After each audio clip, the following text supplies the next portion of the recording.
നിങ്ങളിൽ എത്ര പേർക്കറിയാം കേരളത്തിലെ GI ടാഗോട് കൂടിയ 4 സാരികളിൽ ഒന്ന് കാസർഗോഡൻ സാരിയാണെന്ന്?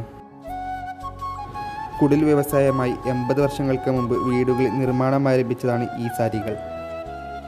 ചർക്കയിൽ നൂൽ നൂറ്റ് നെയ്ത്തന്ത്രത്തിൽ നെയ്തെടുക്കുന്ന സാരികൾ പിന്നീട് 70കളിൽ സഹകരണ പ്രസ്ഥാനത്തിൻ്റെ ഭാഗമായി പ്രവർത്തനം ആരംഭിച്ചു തുടങ്ങി. അധികം ആരും അറിയപ്പെടാത്ത കാസർഗോഡിൻ്റെ അനവധി മുദ്രകളിൽ പ്രധാനപ്പെട്ട ഒന്നാണ് ഈ സാരികൾ. കാസർഗോഡ് വിദ്യാനഗർ ഉദയഗിരിയിലെ നെയ്ത്തുശാലയിലാണ് ഈ സാരികൾ ഇന്ന് പ്രധാനമായി നെയ്തെടുക്കുന്നത്.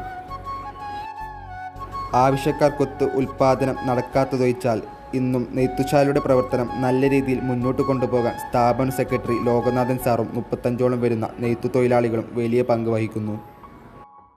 പഴമ നിറഞ്ഞ നെയ്ത്തുപകരണങ്ങളും ശാലയും നമ്മെ വർഷങ്ങൾക്ക് പിന്നിലേക്ക് കൊണ്ടുപോകുന്നു.